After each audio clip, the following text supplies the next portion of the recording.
Good morning, everyone. Welcome to the Daily Current Affairs Analysis brought to you by Shankar IAS Academy.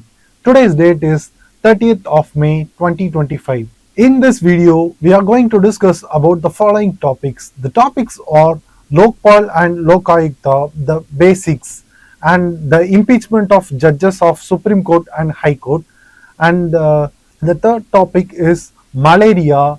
In this topic, we are going to discuss about the basics of malaria and the causative organism and the recent findings with respect to the malarial infection and human immune system. And the fourth topic is energy and efficiency by on India and greater energy efficiency mandates with respect to the India's energy efficiency standards and the mandates. And the final topic is the Cobra sting in Operation Black Forest. In this topic, we are going to discuss about the Commando Battalion for Resolute Action and the recent operation conducted by this unit on the Chhattisgarh.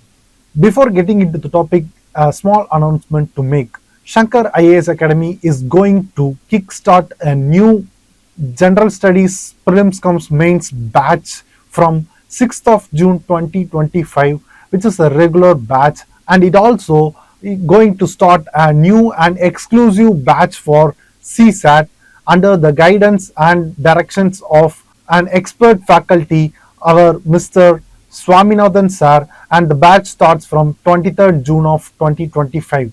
For further details, visit our website or reach out to our admission team either through mail or contact details provided in the website. In this topic, we are going to discuss about the statutory body which provides a clean sheet to former SEBI chairman on an allegation, three allegations or three complaints made against her on a Hindenburg case. The organization or the statutory body involved in this procedure is the Lokpal. First, we have to know the evolution or the establishment of the statutory body called Lokpal and Lokayukta.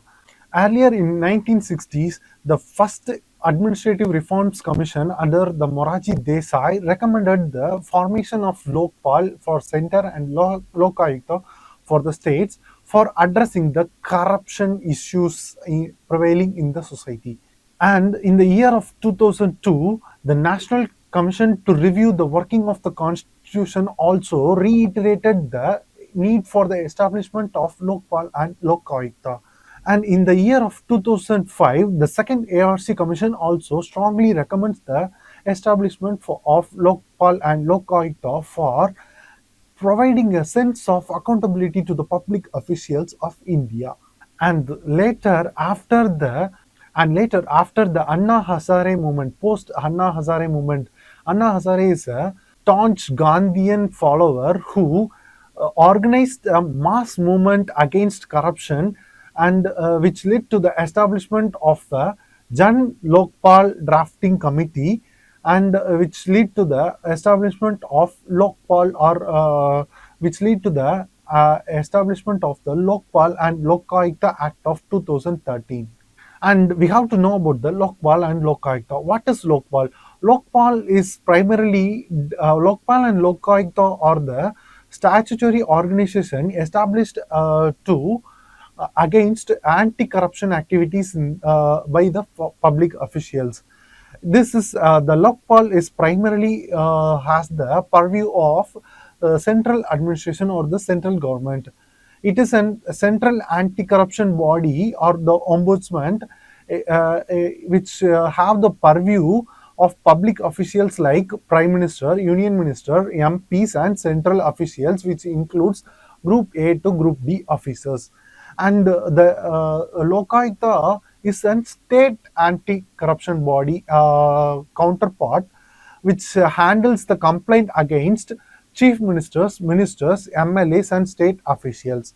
And what is the statutory basis for the establishment of this Lokpal and Lokayukta is that the Lokpal and Lokayukta Act of 2013.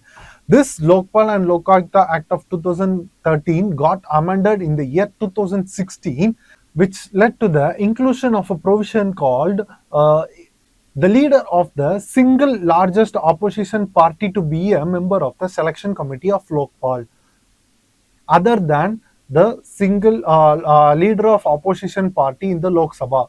And it also got amended the Lokpal and Lokayukta Act of 2013, Section 44, which made amendments in the provision with respect to the establishment or filing of assets and properties, liabilities in the Act. And further, we have to know about the composition and the selection process of this Lokpal and Lokayukta.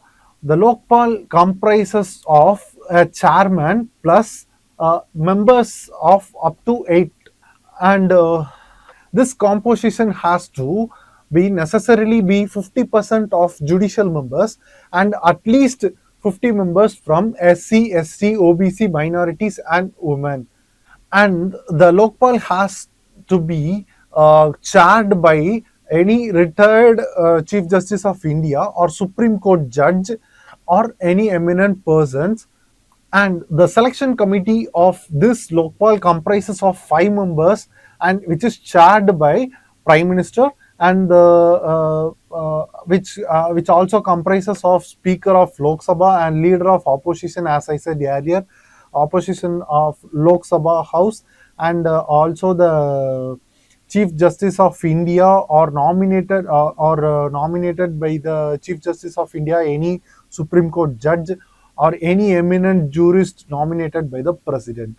And we have to know about the Lokayukta, which is a counterpart of the Lokpal, which is have the purview within the operation of states, not at the center level. It is a state level anti-corruption body, handles complaint against CM, ministers, MLAs, and state officials, and its structure and powers may vary from state to state, not as like the not as like uniform as like Lokpal. And the Lokayukta is appointed by governor on recommendations from the on the recommendation of state selection committee. And the states are not binding to establish any Lokayukta in its states, because it is not mandatory in nature, and not all states have Lokayukta. For example, Arunachal Pradesh, Mizoram, Meghalaya, and Tamil Nadu has established Lokayukta in their states. Let's get into the prelims practice questions. And the question is, consider the following statement. And the first statement is, Lokpal and Lokayukta are granted constitutional status through the 98 Constitutional Amendment Act. And the second statement is, currently both institutions are included under the concurrent list of the 7th schedule. And the third statement is, the structure of Lokpal is uniform, while the structure of Lokayukta can be altered by the state. Which of the following above statements are correct? And the statement option are A 1 and 2, option B 2 and 3, option C 3 only, option D 1, 2 and 3. Let's discuss about the first statement. The Lokpal and Lokayukta granted constitutional status through the 98 Amendment Act. This statement is incorrect because the Lokpal and Lokayukta is not a constitution not given the provision of constitutional status, and it is a statutory body. It is not given the constitutional status because it need not to be the mandatory for the it will not have the mandatory provision with respect to the legislature, so it need not to be granted the constitutional status. So the first statement is incorrect. And the second statement, both institutions are included under the concurrent list of the 7th schedule, and the second statement is also incorrect because a constitutional body or a statutory body need not to be listed in the schedule listed in the Indian Constitution. So the second statement is also incorrect. And the third statement, the structure of Lokpal is uniform, while the structure of Lokayukta can be altered by the states, is correct because for center the Lokpal structure is uniform and established, but the provision for the establishment of Lokayukta in the state is vary from state to state. So the third statement is correct. The answer will be C, 3 only. In this article, we are going to know about the procedure of impeachment in the Indian Constitution with respect to the removal of Supreme Court or High Court judges. It is in news because recently a Communist Party of India member of Parliament moved or called for the impeachment procedure of a justice who was served in the High Court of Allahabad. Before getting to know about the impeachment procedure, what are all the constitutional provisions involved in the impeachment procedures are, first we have to know that only the parliament has the capacity or the power to remove the impeach the Supreme Court or High Court judges. The provisions or articles involved in the impeachment procedures are Article 124 subclass 4, that is deals with the procedure for the removal of Supreme Court judges, and the second article with respect to the removal of High Court judges is the Article 217. It is in consonant with the Article 124 with respect to the Supreme Court judges, and it is corollary with the it also applies with the High Court judges. And the third article which involves the impeachment procedure is that the Article 218, which confirms the application of the Article 124 with respect to the High Court judges also. And the process or the ground for the removal of the High Court or Supreme Court judges is that the proven misbehavior or incapacity. And we have to know the impeachment procedure and the process involved in it. The first process or is the initiation of the impeachment motion. The initiation of this impeachment motion needs at least 100 Lok Sabha MPs or 50 Rajya Sabha MPs for the initiation of this impeachment motion. And second thing, that it has to be admitted or approved by the Speaker of Lok Sabha or the Chairman of Rajya Sabha. And in the third procedure, after the initiation of this and the approval of the impeachment motion, a certain committee or a specific committee has been formulated on the composition of a Supreme Court judge and High Court Chief Justice of India and an eminent jurist. This committee or the special committee formed for the impeachment procedure investigate the allegations or the ground for the impeachment. If the committee found after investigation, if the committee found the person or the judge in its capacity is proven guilty, the motion for the impeachment is processed or getting advanced. The next stage after the approval by the committee is the voting procedure. This voting procedure involves a special majority which needs to be passed by both the houses of parliament. And we will discuss about the special majority in the latest section. And the other procedure, the next procedure involved in the impeachment process was the presidential assent. After the voting get completed, the motion of impeachment will pass to the president for his or her approval. After approved by the or given assent by the president, the mentioned judges of Supreme Court, either Supreme Court or High Court, stand impeached or removed from the service. As of now, India has the record of no judges has been impeached so far in the Indian history of Indian Constitution, and in some cases the judges who got the allegation or the motion has been passed against them will be in resignation. This special majority involves 50% of the total membership of the House and the 2/3 of the members present and voting. And the other key term involved in the impeachment process is the Judges Inquiry Act of 1968, which governs the impeachment process of the Supreme Court and High Court judges. And the impeachment is an in-house procedure, and it is very internal and not binding in nature. And we also get to know about, or we have to know about the appointments and the tenure of the Supreme Court or High Court judges. First, we have to know about the Supreme Court judge. The Supreme Court judges will be appointed by the President in consultation with the Supreme Court judges and other High Court judges, which deals with the Article 124 subclass 2. And the High Court judges will be appointed by the President with consultation with the Chief Justice of India and Governor and High Court Chief Justice, which deals with the Article of 217. And India follows the system of collegium system in the judicial appointment procedure. And I request you aspirants to get an overview with the National Judicial Appointment Committee, which was earlier struck down by the Constitutional Bench as unconstitutional and void. Please have a look at the NJAC provisions and its relevance to the Indian Constitution. Moving to the next, that is the tenure of the Supreme Court or High Court judges is the Supreme Court for the eligibility to become a Supreme Court judge. A person needs to practice or to serve in a judicial capacity as a judge in a High Court for 5 years, or be an advocate for 10 years in the Supreme Court, or an eminent jurist from the perspective of Indian President.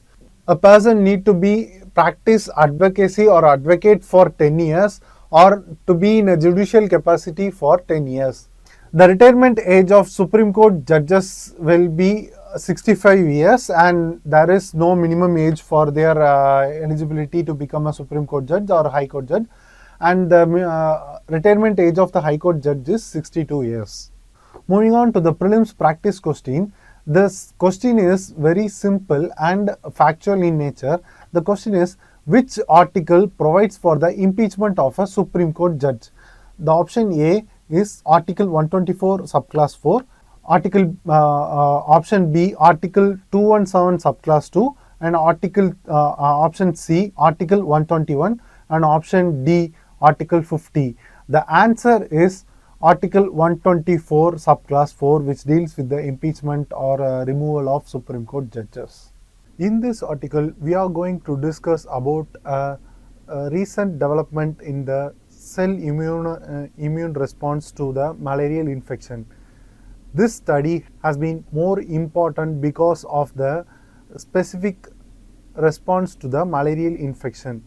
The study of this immune response to this malarial infection was published in article Science Immunology, which reveals the role of a T cell, subset of T cell called TR1, that is T cell regulatory 1 cells with respect to malarial immunity. This study specifically focuses on the area of Uganda where the children got repeatedly affected by the malarial infections. This study tracked the immune response of this malarial children, which shows much improvement after multiple episodes of malarial infection by this children's immune response. And it also has a role in the future development of new malarial vaccines and host-directed therapies. Before getting to know about the immune system which was developed by the subset of the T cell variant, we have to know basic about the malarial infections. As many of us know that the malarial is a parasitic infection which was caused by the Plasmodium site of parasite, which was transmitted by the female Anopheles mosquitoes. And this malarial infection is not contiguous. That means it cannot be transmitted through external infections like droplet infections or sweat transmission, etc. And this malarial infection spreads only through the infected blood or through blood transfusion modes. And there is two varieties or two species involved in this malarial infection. The first one is the Plasmodium falciparum, which is the most severe and most critical species which causes great damage to our immune system, and which leads to more occurrence of fatalities. And the second one is the Plasmodium vivax, which is somewhat a milder version, which is prevalent in widespread in India and causes relapses. And what are all the symptoms and the method of diagnosing this malarial infections are: the first immune system responds or shows symptoms of this malarial infections only after the 10 to 15 days of infections. This symptoms involves fevers, shiverness and chill along with the body aches.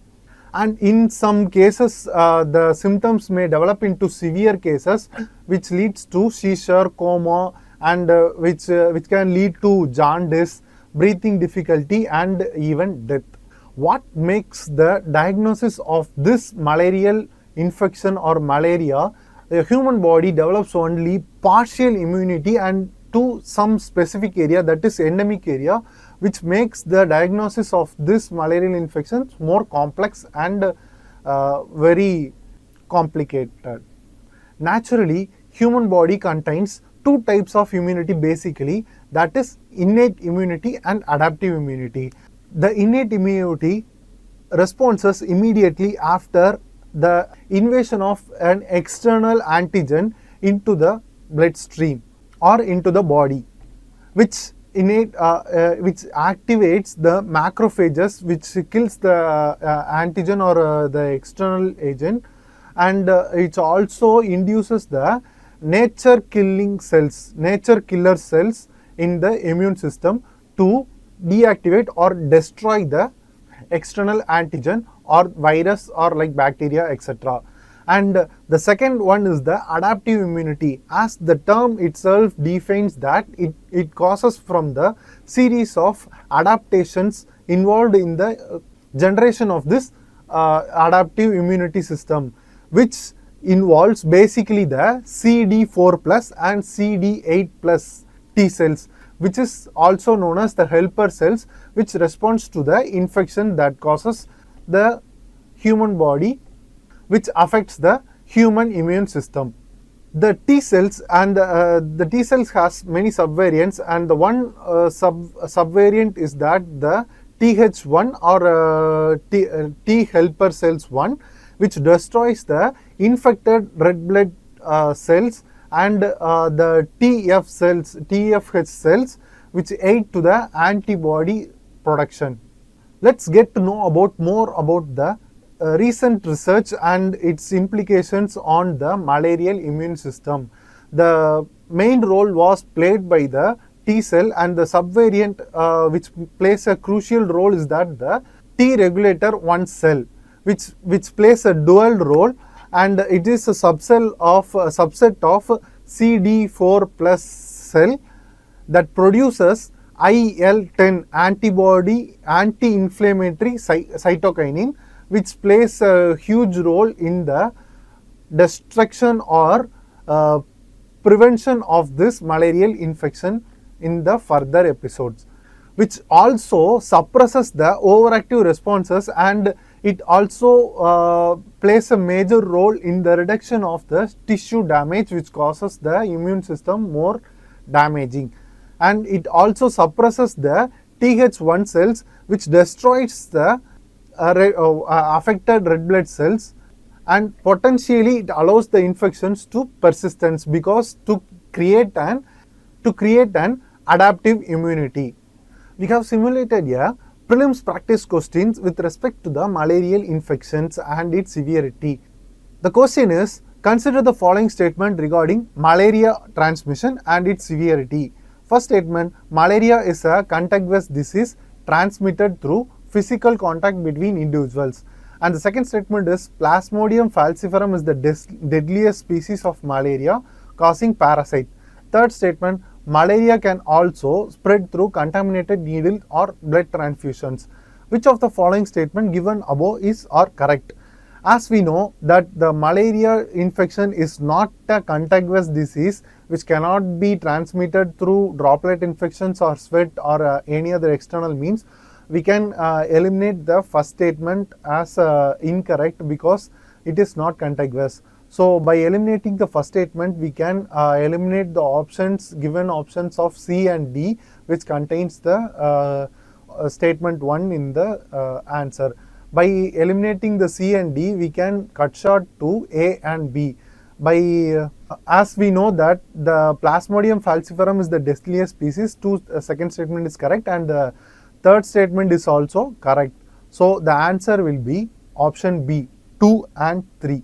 Moving to the next topic, in this topic, the author highlights that the India's power deficit, which peaks in the year of 2000 financial year 2024, comparing to the financial year 2020, it was 0.69 percentage.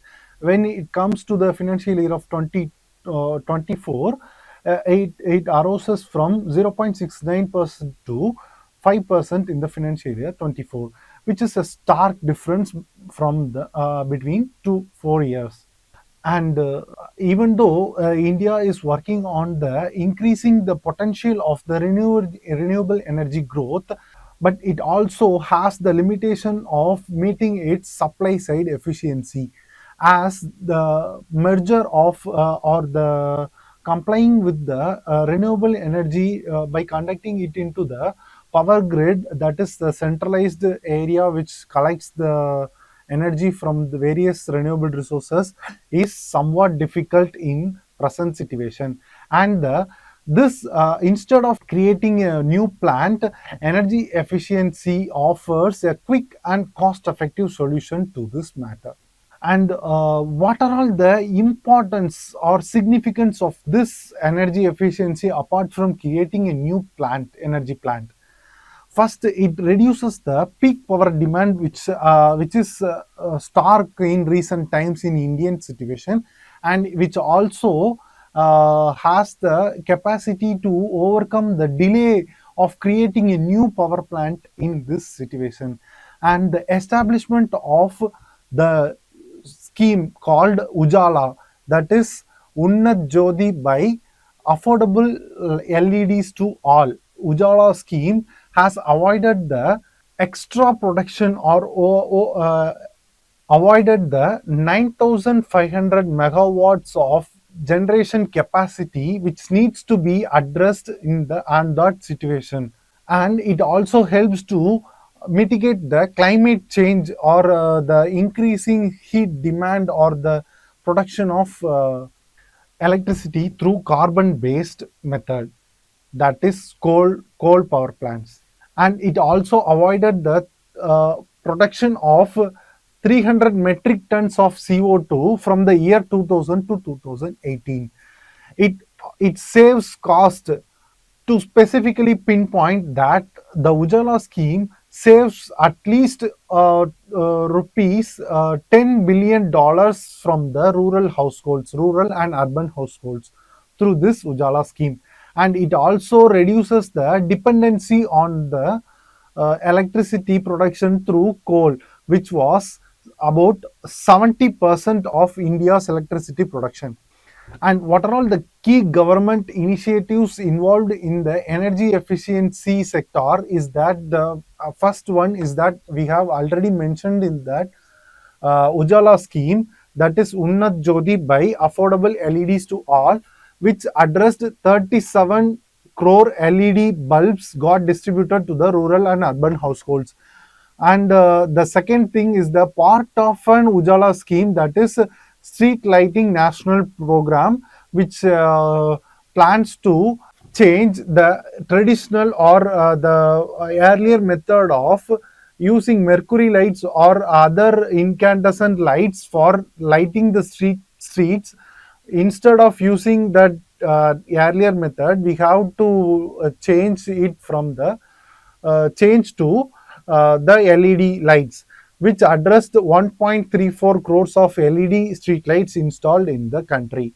And the third scheme or the initiative is the PAT scheme, that is perform, achieve and trade. This is a market based industrial efficiency mechanism where certain industry or sector are given the energy efficient trading stocks, which they can trade by saving the energy, and they can trade the excessive trade certificates on where it can trade excessive trade energy efficiency certificates after its compliance.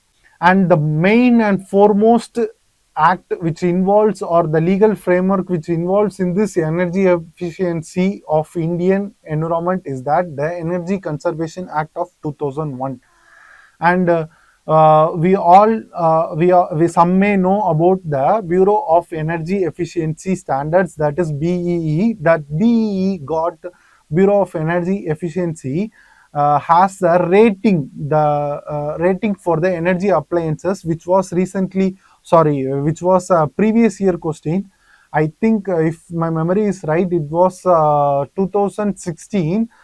In prelims, they asked question on Bureau of Energy Efficiency star rating.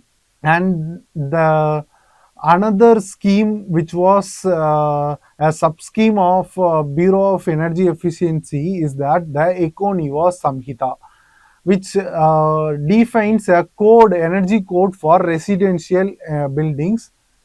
And the challenges involved in the energy efficiency or in Indian situation are, the first thing is that the low awareness among the consumers and the MSMEs regarding the energy efficiency, and they have to and also the policy implementation or the administration of the policy in is fragmented in the states, and it got implemented only in some sects of this states, which needs to be addressed.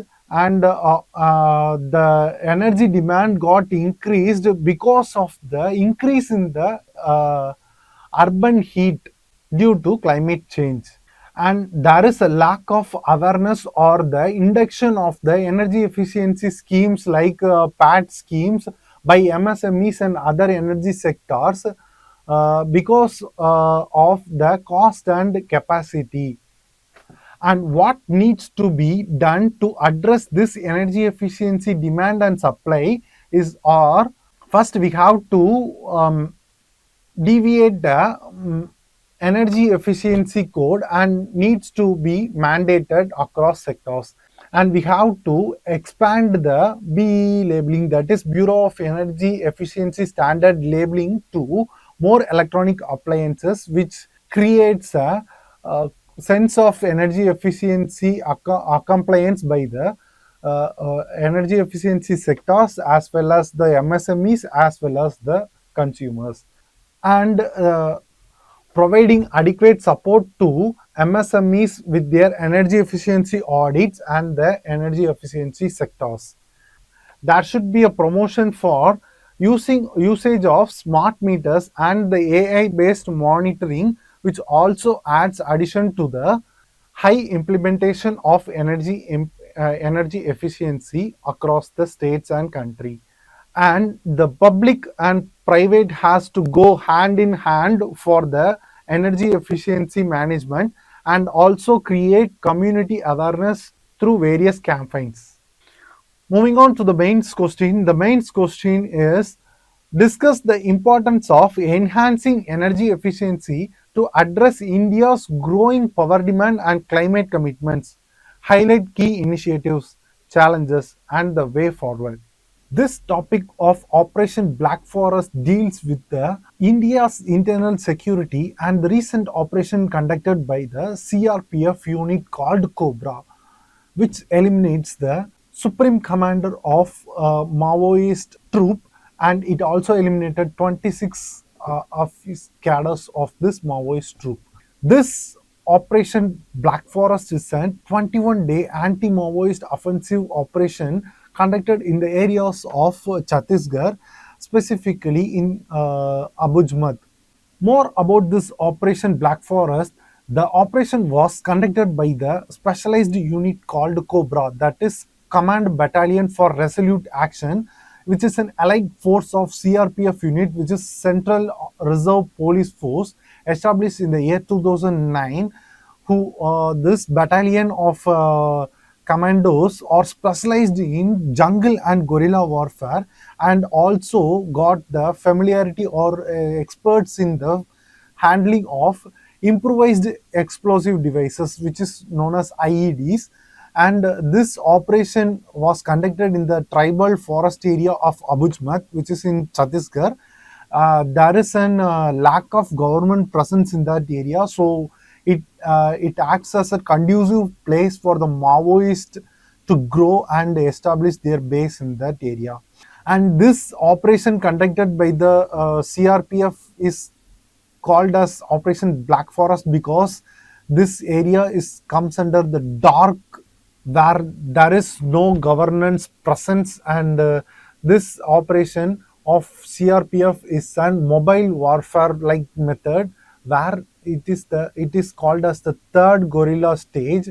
The combat battalion for resolute action takes resolute actions against this Maoist in this area through ambushes and rapid raids on that area, by ambushing them to suppress the militant activities on that area. And specifically the IEDs, which plays a major role or a hurdle for the conduction of the resolute action against the Maoist activity. This IEDs are very difficult to detect and disarm them. And with respect to the Maoist or Naxalbaris, the Red Corridor is more famous, because this Red Corridor, which is also known as the Maoist areas, Maoist affected belt of Indian region, which extends from Karnataka to Nepal border. And the other most important thing we have to note from the Operation Black Forest and the Maoist affected areas is that the founders of Naxal Bari movement in India. The founders is known to be the Charu Majumdar and Kanu Sanyal in India has established a Naxal base or Naxal Bari or Maoist base in India.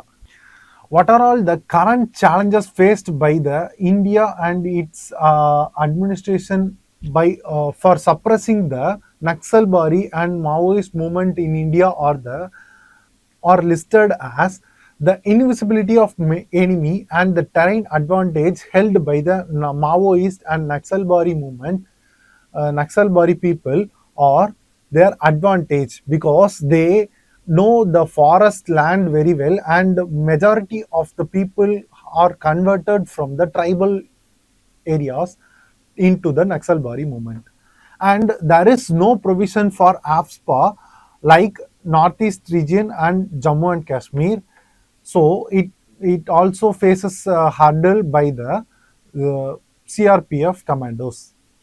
And the improvised explosive devices handled by the Naxalbari or Maoist people poses a great threat to the movement of the our combat resolution team by taking actions against them.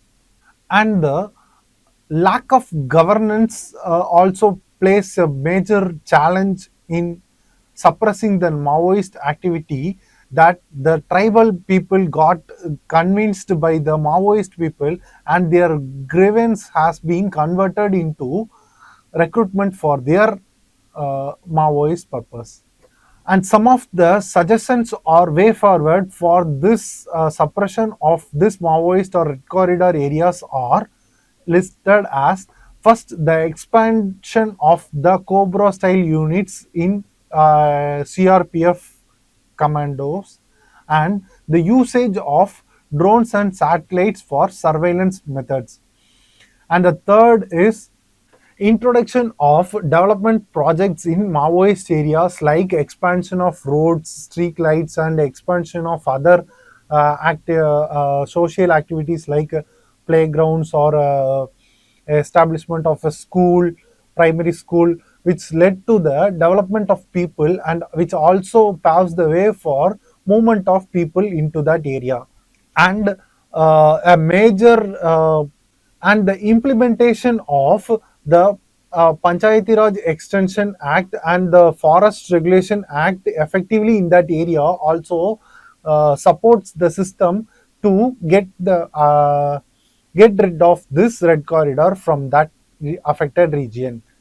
And the promotion of tribal rights and the welfare scheme provided to them also led to the convincement of that tribal people towards the government other than the Maoists or Naxalbari movement.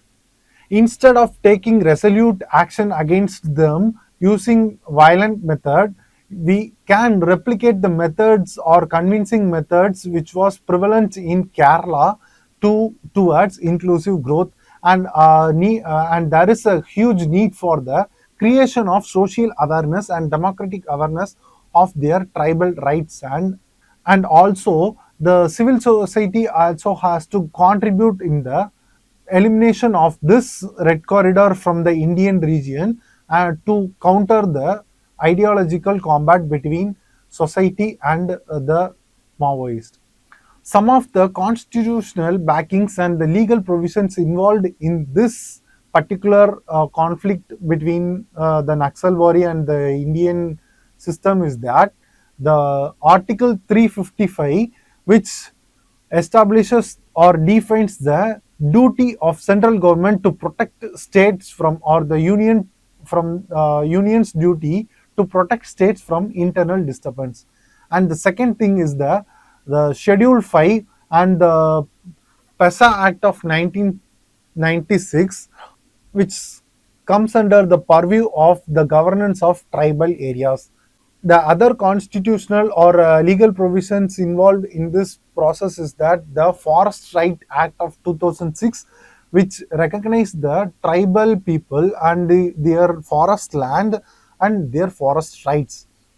And supplement to the Forest Rights Act of 2006, there is a Right to Fair Compensation Act of 2013, which explicitly provides the provision that for the equitable distribution or displacement handling of people from one place, that is the Maoist affected area, by their replacement. The main practice question for this topic is discuss the reasons behind the persistent of Maoist insurgencies in India, central India, and suggest a multi-pronged strategy for its eradication. Hope you guys liked the video. Please give your positive suggestions and comments in the comment section given below, and share the video to your friends. And please stay in touch with us by subscribing to our Shankar IAS Academy YouTube channel.